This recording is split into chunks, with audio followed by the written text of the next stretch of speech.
Nietzsche reveals the shocking reason people idolize corrupt leaders. Why do we idolize those we should fear? Why are the very people who exploit, manipulate, and destroy often the ones who receive the loudest applause?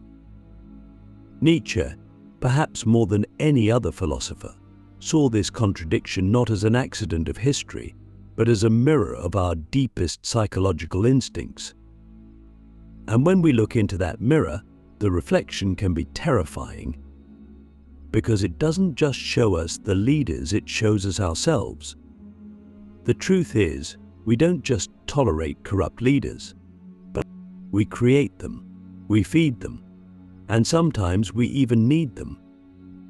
To understand this, we have to go straight into the heart of Nietzsche's philosophy, a place where comfort is stripped away and only raw human nature remains. Nietzsche didn't sugarcoat it. He believed that most people are not driven by truth or virtue, but by fear and resentment. Not everyone wants to be free. Not everyone wants to think for themselves. For many, it's easier to follow a strong figure who promises order, who speaks with certainty, who absorbs the chaos of life and reflects it back as simple answers, even if those answers are built on lies. Nietzsche called this slave morality, a mindset that emerges when people feel powerless. When they can't rise above their suffering, they begin to idolize those who appear strong, even if they are brutal. They redefine goodness, not as strength, but as obedience and meekness. And they project their desire for power onto others who embody it. Corrupt leaders become gods not because they are good, but because they represent what the masses are afraid to become: bold, ruthless, unapologetic. But here's the twist: we don't just envy corrupt leaders. We need them to justify our own passivity. If someone is willing to be the monster we're too afraid to confront, then we can sit back and say, "I'm not like that. I'm better." We gain moral superiority by comparison. We feel virtuous in our weakness. But this is a dangerous illusion, because in refusing to claim our own power, we hand it over to those who will abuse it. Now think about how this plays out in modern society. Look at the way we treat celebrities, politicians, CEOs, influencers. We don't just admire them, we worship them. We excuse their behavior. We justify their lies. We call it confidence, leadership, strategy. We give them our attention, our money, our loyalty, even when they betray every value we claim to hold. Why?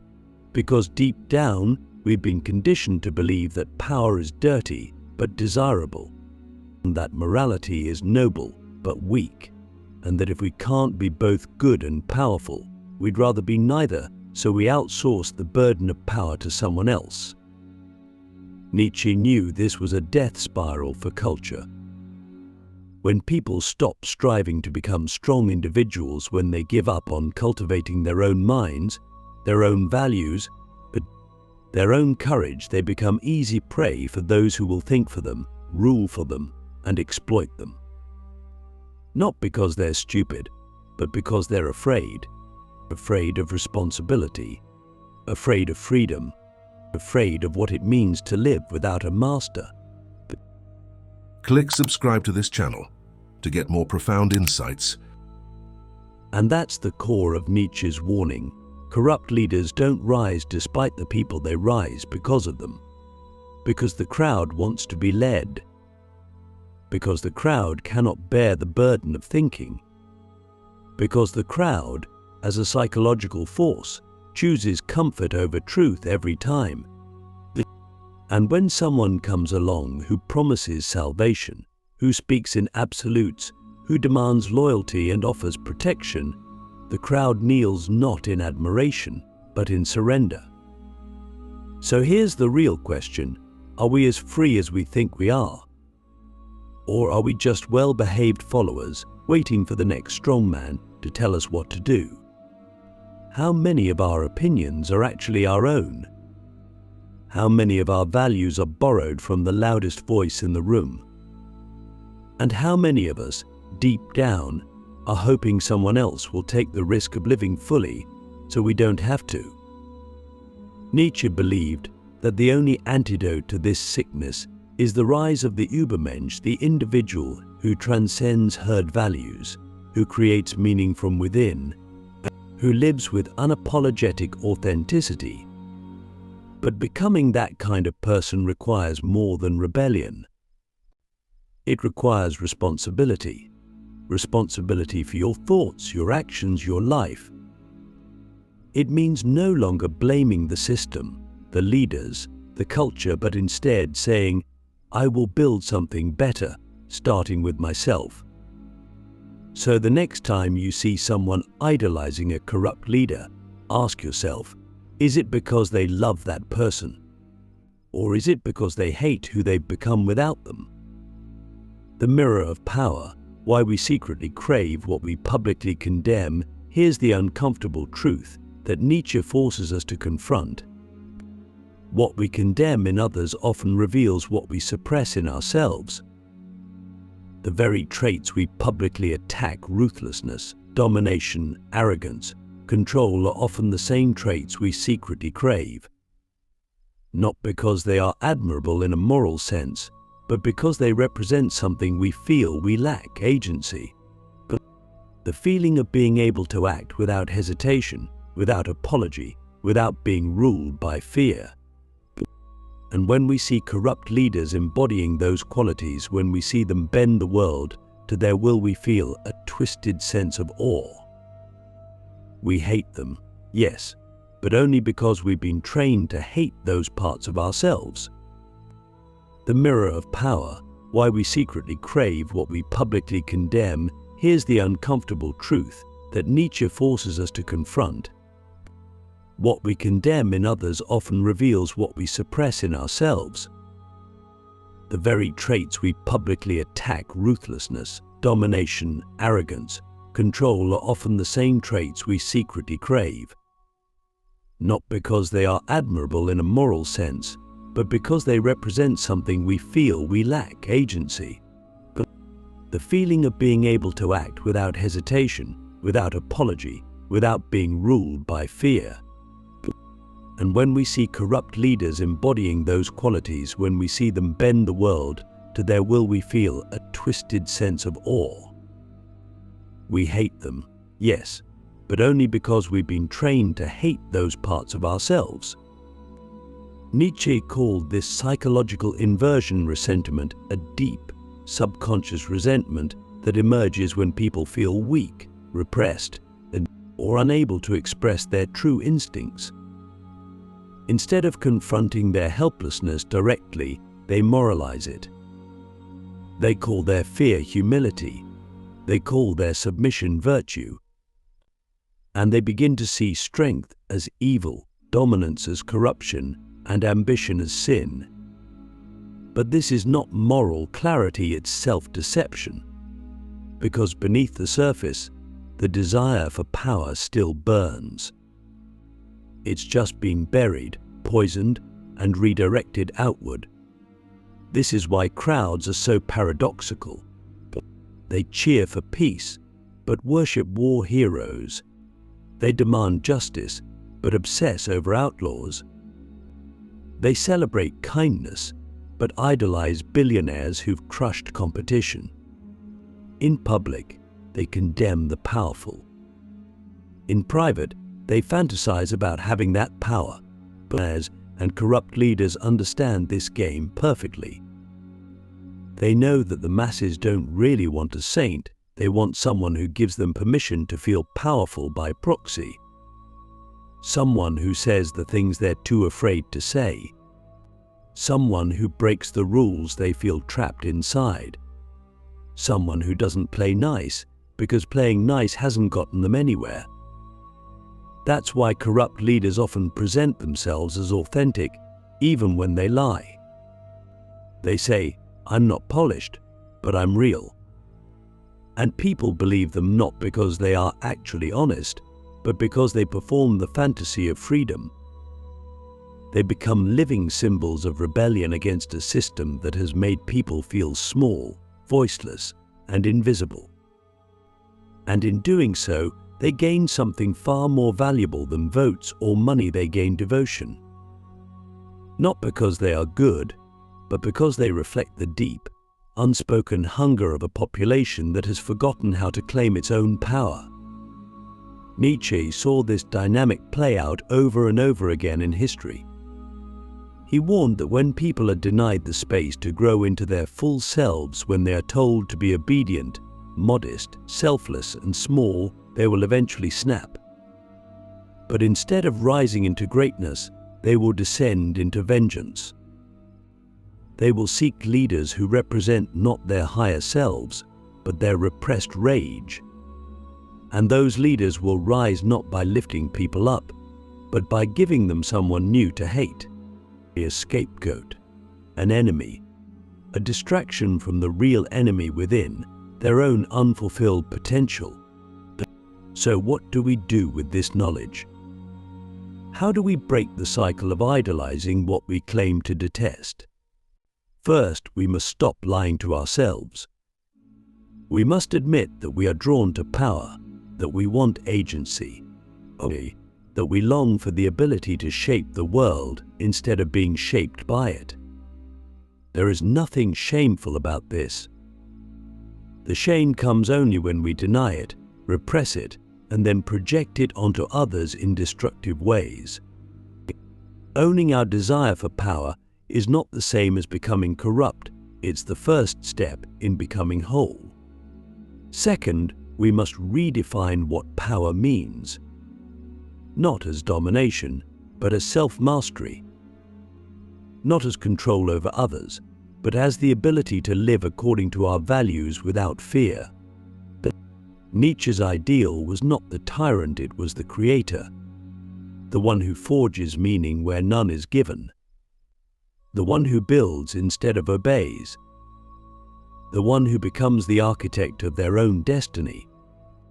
And third, we must stop expecting others to save us. The moment we put anyone on a pedestal, whether a politician, a guru, a billionaire, or even a philosopher, we've already lost. Because no one can live our lives for us. No one can do our thinking, our growing, our becoming. The second we idolize someone, we abandon the responsibility of becoming someone worth idolizing ourselves. So ask yourself, who do I secretly admire, even if I publicly reject them? What qualities do they possess that I've been too afraid to develop in myself? And what would it look like to stop projecting that power outward and start cultivating it within? Nietzsche didn't want us to worship the strong. He wanted us to become strong, not in the way the world defines it, but in the way that makes us free. The death of responsibility, how idolizing authority destroys personal freedom when we idolize corrupt leaders. We don't just elevate them, we abdicate something essential within ourselves. We give away our responsibility. We hand over the keys to our inner life, our autonomy and our judgment, and we say, "You decide." This is the most subtle and devastating effect of idolatry. It kills the will to think. It numbs the moral instinct. It replaces the complex, messy work of individual responsibility with the clean, simple illusion of authority. And Nietzsche saw this as a kind of spiritual suicide, a quiet death of the self done in exchange for comfort. It's easy to hate a tyrant. It's harder to admit that we help build the throne. Nietzsche understood that the human mind is always looking for relief from the burden of freedom. Freedom sounds glorious in theory, but in practice it demands everything from us. It demands clarity. It demands risk. It demands we make choices without guarantees.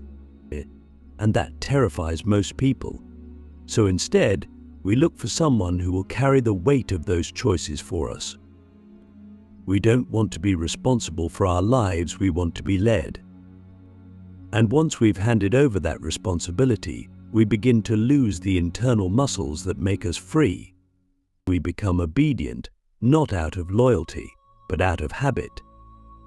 We stop questioning not because we trust the leader, but because it's easier not to think. This is what Nietzsche meant when he said, freedom is the will to be responsible for ourselves. Not just politically, but existentially. Freedom is not the absence of rules, it's the presence of self-authorship. It's the ability to say, I choose this path because I have examined it. But in a world where people are exhausted, distracted, and overwhelmed, the temptation to let someone else decide becomes irresistible. And that's where corrupt authority thrives. Not in the darkness, but in the shadows of our own avoidance. When we worship strong figures, we don't just elevate them, we shrink ourselves. We become spectators, passive consumers of power. We wait for someone to tell us what's right, what's wrong, what's real, what's fake, what matters and what doesn't. And slowly, without even noticing, we lose the ability to decide for ourselves. We lose the ability to lead ourselves. This is why Nietzsche's call to become the ubermench was not about arrogance or superiority. It was about reclaiming agency, about becoming the kind of person who doesn't need a master because they've taken full responsibility for their life. It means facing the terrifying truth that no one is coming to save us. That meaning is not given, it must be created.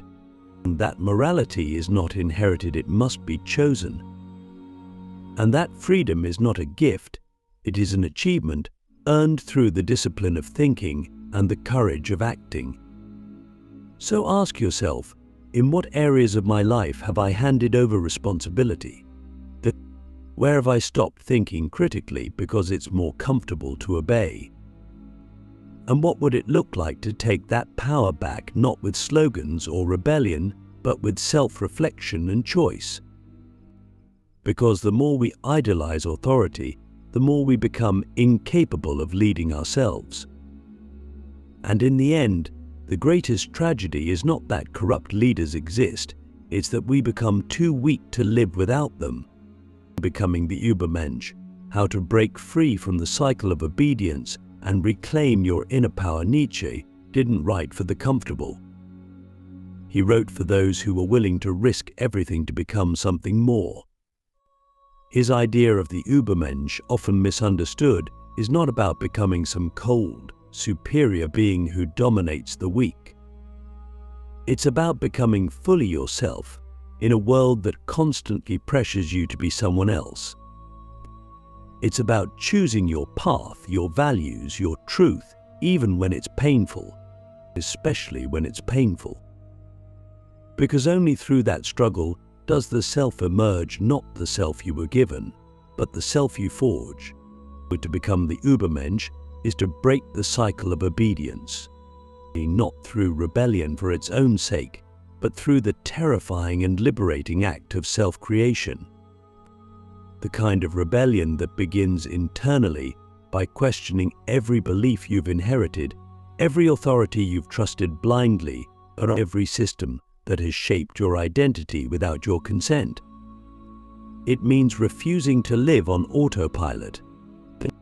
It means no longer outsourcing your life to tradition, ideology, political leaders, or social approval.